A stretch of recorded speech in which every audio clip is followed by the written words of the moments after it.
BJP के जो think tank बड़ा होशियार है, कब कौन सी चाल चलनी है, कब ढाई चाल चलनी है, कब प्यादा चलना है। लेकिन हमारे पास बहुत सारे वजीर हैं, आप इनको पहचानते हैं? वो प्यारे मोहन हैं। उसी कार्यक्रम में इसलिए मैं कहना चाहता हूं ये सब ओल्ड ट्रिक्स हैं।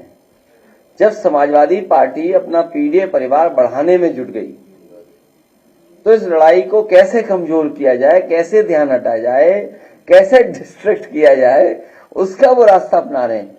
लेकिन आपको दूसरा पहलू देखना चाहिए कि भारतीय जनता पार्टी के अपने ही लोग जिन्हें टिकट दी कोई ना कोई बहाना ढूंढ रहे हैं, कोई ना कोई तरीका बता रहे हैं या कोशिश कर रहे हैं कि उन्हें टिकट ना मिल जाए।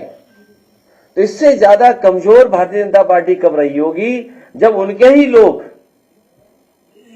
पार्टी या टिकट को छोड़ करके जा रहे हों। और फिर भारतीय जनता पार्टी को याद रखना चाहिए कि सिर्फ पेपर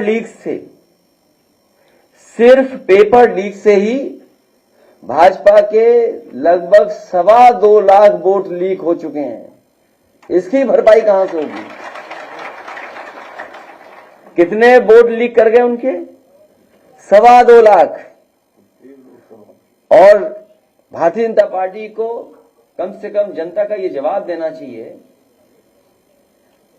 कि अगर हम आंकड़े ठीक तरीके से जनता को समझा ले जाएंगे तो जनता के सामने क्या जवाब होगा भारतीय जनता पार्टी का पास? क्या 1 लाख किसान आत्महत्या कर चुका जब से भारतीय जनता पार्टी सरकार में आई है। 1 लाख किसान। और आंदोलन के तहत जिनकी जान गई वो भी हजारों हैं। ये वो लोग हैं जो 3 काले कानून लाए थे। कितने किसान शहीद हो गए। और आज भी किसान आंदोलन कर रहा है और एमएसपी मांग रहा है। क्या एमएसपी देने का इनके पास कोई रास्ता है? और रास्ता भी कैसे बनेगा जब उधार पैसा बढ़ गया हो, देश के ऊपर कर्ज बढ़ गया हो, जिस सरकार ने नोटबंदी की हो और उसके बाद कर्ज बढ़ा हो और फिर 15 लाख करोड़ से ज्यादा किसान का कर्ज माफ नहीं किया, बड़े बड़े उद्योगपतियों का कर्ज माफ किया। और हो सकता है जिन किसानों का कर्ज माफ होना चाहिए नहीं किया, या हम दूसरे तरीके से देखें वो कभी जांच का विषय भी हो सकता है कि जिन उद्योगपतियों का कर्ज माफ हुआ है क्या उन्होंने इलेक्टोरल बॉन्ड्स तो नहीं दिए थे भारतीय जनता पार्टी को? यह बड़ा सोचने का सवाल है कि कहीं ऐसा तो नहीं भारतीय जनता पार्टी ने जिन उद्योगपतियों का कर्ज माफ किया हो उनसे इलेक्टोरल बॉन्ड्स भी लिए हों और बाद में उन्हीं उद्योगपतियों को कर्ज दे दिया। दुनिया में हमें बताओ कौन सा देश इस तरह की अर्थव्यवस्था चलाता होगा जहां पर पहले तो लोन दिया जाए, जब वो डिफॉल्टर हो जाए तो उनका कर्ज माफ हो, फिर उन्हें कर्ज दे दिया जाए और कर्ज के माफ करने के बहाने इलेक्टोरल बॉन्ड्स ले ली जाते हो। अरे हमने तो कह दिया जांच की मांग, सुना नहीं आपने या स्किप कर गए वो भी आप? इसलिए जहां किसान की आय दोगुनी का वादा किया था, क्या किसान की आय दोगुनी हो गई इस महंगाई में? और फिर नौजवान, वो बेटी जो इसने आत्महत्या कर ली, क्या कहा उसने? माफी मांगी पिता और मां से, मां और पिता से माफी मांग करके उसने आत्महत्या कर ली क्योंकि पेपर लीक हो गया, वो अपना भविष्य बनाना चाहती थी। दूसरा कन्नौज का बेटा ब्रजेश पाल, उसने अपनी जान दे दी डिग्री जला करके। जो लोग निवेश का सपना दिखा रहे थे और बड़े बड़े आयोजन कर रहे थे, आप लोगों को ब्रेकिंग सेरेमनी में बुला करके आपको कूपन दे रहे थे खाने का। बताओ, कूपन दिया प्रेस के लोगों को खाने का कि खाना खाए बिना मत जाना। कहां है नौकरी, कहां है रोजगार?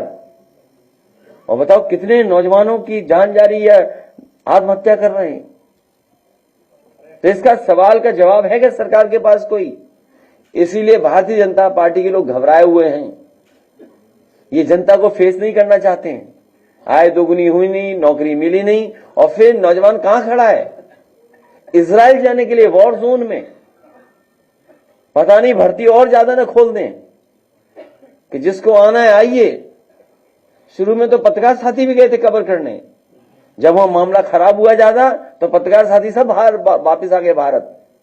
लेकिन अब नौजवान जा रहा है। सोचो कैसी सरकार है जो गरीबी को एक्सप्लॉइट कर रही हो, गरीबी को एक्सप्लॉइट कर रहे, गरीबों को एक्सप्लॉइट कर रहे हैं, क्योंकि नौजवान के हाथ में नौकरी रोजगार नहीं है। यहां पे वो मजबूरी में अपना भविष्य बनाने के लिए और परिवार की देखभाल के लिए वो विदेश जा रहा है, वो भी कहां? वॉर जोन में।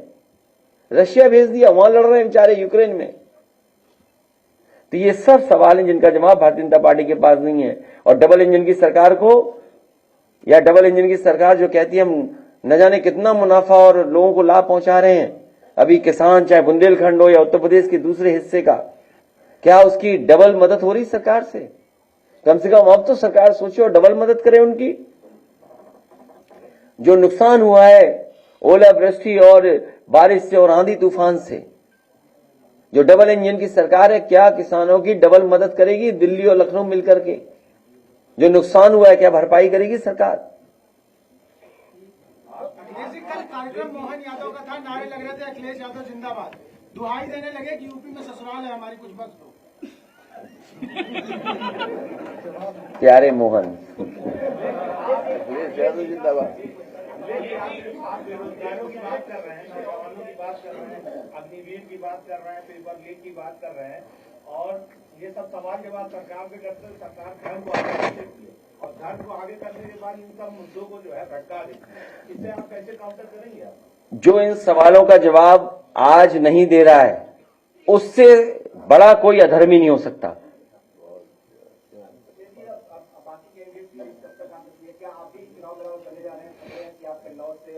नहीं, आपकी इच्छा है कहीं लड़ने की?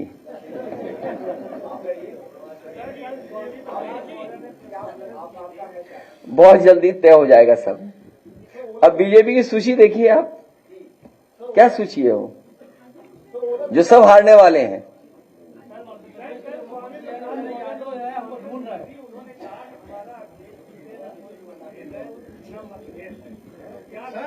सर एक वीडियो वायरल है बाराबंकी के सांसद का। नहीं, जो बात आप कह रहे हो, सर वो बाराबंकी मौसम बदल गया। बाराबंकी के सांसद का वीडियो बताया जा रहा है, वायरल हो रहा है। क्या है, मैं सुना नहीं। बाराबंकी के एक सांसद का वीडियो किस पार्टी के हैं? किस पार्टी के? मैंने देखा नहीं ना, मुझे जानकारी इस बारे में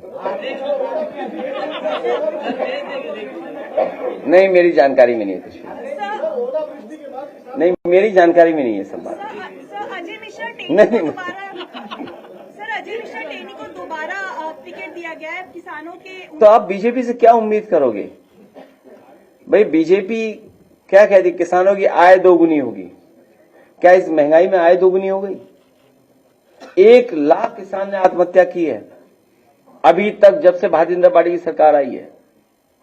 दुनिया में शायद इतना कर्ज किसी देश के ऊपर नहीं होगा। कर्ज उद्योगपतियों को दिया, उद्योगपतियों का कर्ज माफ कर दिया। और फिर ये जो घटना हुई थी तेजिंदर ब्रिक की, तो जान बच गई तेजिंदर ब्रिक की, उसकी भी जान चली जाती। और उन्हीं जिन पे आरोप थे, बताइए, टिकट दे रहे हैं। तो इससे किसान का क्या भला होगा? इससे जनता को समझ लेना चाहिए कि भारतीय जनता पार्टी कैसी पार्टी है।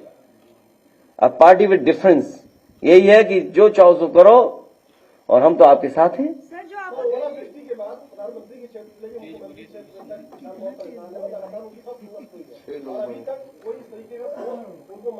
इसमें प्रधानमंत्री जी का क्षेत्र और मुख्यमंत्री क्षेत्र से क्या लेना देना है? जो पॉलिसी है, दिल्ली और लखनऊ मिलकर के मदद करते हैं। तो जो लोग ये दावा करते हैं डबल इंजन की सरकार का, तो किसानों की डबल मदद करें। अगर प्रधानमंत्री और मुख्यमंत्री है तो डबल मदद करें, दोनों मिलकर के मदद करें। भारतीय जनता पार्टी ने एक अभियान शुरू करा है, सरकार का सीधा अभियान, उसमें आप क्या सुझाव देंगे? तुम क्या सीबीआई के चक्कर में पड़े हो? हैं? ले, हमारा कोई मुद्दा नहीं है, हम बहुत दिनों से हैं। भारतीय जनता पार्टी में और भगवान ऐसी कृपा करे इनके मालिक की भी सीबीआई जांच हो। अखबार है अमर उजाला, उनका फार्म हाउस है बरेली में, और कारोबार है कहीं और भी। ये सवाल का जवाब ही है। जब बात किसान की चल रही तो सीबीआई क्यों ले आए आप? ए भगवान, इनकी जरूर जांच हो। नहीं देखिए, ऐसा है, ये सीरियस मत लो आप, सीरियस मत लो। बहुत दिल पे ले ली इन्होंने बात। अरे दिल पे ले ली इन्होंने, हमारे उजाला के पत्रकार हैं, दिल पे ले ली इन्होंने, ले ली, दिल पे ले ली।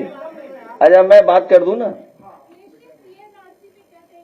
अरे शांति हो जाए थोड़ी देर। सर आपने बिहार में सर 80 और 40 का नारा दिया है।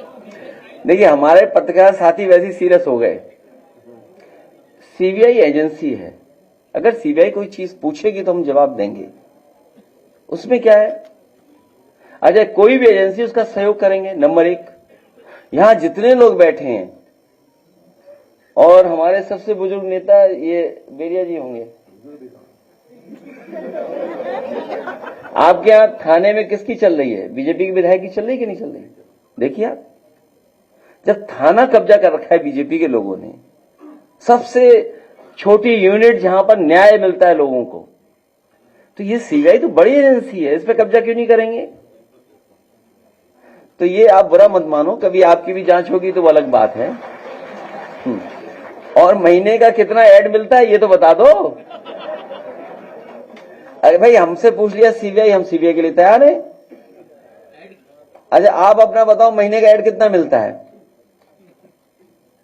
अब क्यों मुस्कुरा रहे भाई? नहीं ऐड कितना मिलता है? 1 करोड़ के 50 लाख? तो जवाब देने का अधिकार हमारा है। नहीं यहां भी है, वो परंपरा भूल गए, हम भी भूल गए। ये अमर उजाला अखबार है, क्या करें बेचारे, मजबूरी है। अखिलेश जी कल आप नौकरी कर रहे हैं आप। पटना में थे सर, आपने 80 और अखिलेश जी 40 कल का आप नारा दिया। पटना में थे और इंडिया गठबंधन लेकिन की खबर मत काटना, हमारी चलाते रहना खबर। इंडिया गठबंधन की रैली में थे, तो यूपी में ये इंडिया गठबंधन की रैली अधिसूचना जारी होने से पहले क्या होने जा रही है या उसके बाद? चुनाव में रैलियां होंगी और कोशिश करेंगे जो गठबंधन के वरिष्ठ नेता हैं उनको जगह जगह उनके साथ रैलियों में हम लोग शामिल हों। और 80-40 ही भविष्य तय करेगा, 40 बिहार 80 यूपी। इसीलिए हम समाजवादी लोग अपना पीडीए परिवार बढ़ा रहे हैं। कल की रैली पे पीएम मोदी ने कटाक्ष किया है। उनका कहना है कि विपक्ष कह रहा है मेरा परिवार नहीं है, लेकिन देश एक ही नारा लगा रहा है कि मैं हूं मोदी का परिवार। देखिए परिवार में बहस बीजेपी को इसलिए नहीं करनी चाहिए, बीजेपी संकल्प ले कि किसी भी परिवार वाले को टिकट नहीं देगी और किसी भी परिवार वाले से वो वोट नहीं मांगेंगे।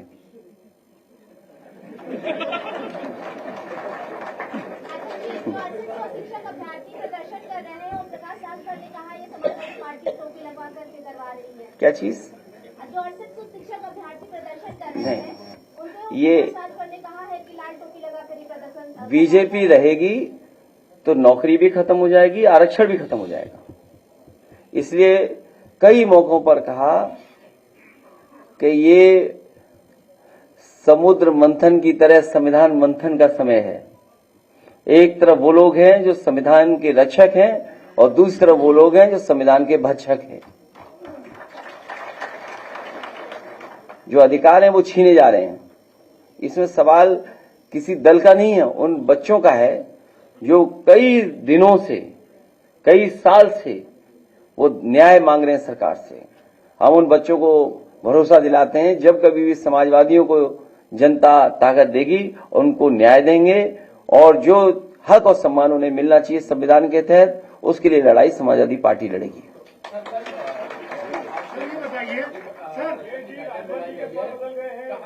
कहा जा रहा है कि मंत्रिमंडल विस्तार हो जाएगा, तमाम लोग हैं जो इंतजार में बैठे हुए हैं। नहीं, वो आपको स्टेट ऑफिसर क्या पता करना चाहिए गाड़ियां कितनी तैयार हो गई हैं, तो उससे आपको पता लग जाएगा मंत्री कितने बनने जा रहे हैं। सर राजभर जी ने बोला है कि जो लड़के धरना दे रहे हैं दलित तो पिछड़े वो लात खाने लायक है। क्या राजभर जी ने बोला है कि दलित तो पिछड़े लड़के जो आंदोलन कर रहे हैं वो लात खाने लायक। वो खुद जाके वहां क्या खा रहे हैं? ये ठीक कह रहे हैं आप, वो क्या खा रहे हैं? अब तो पता ही लग गया होगा लोगों को क्या खा रहे हैं।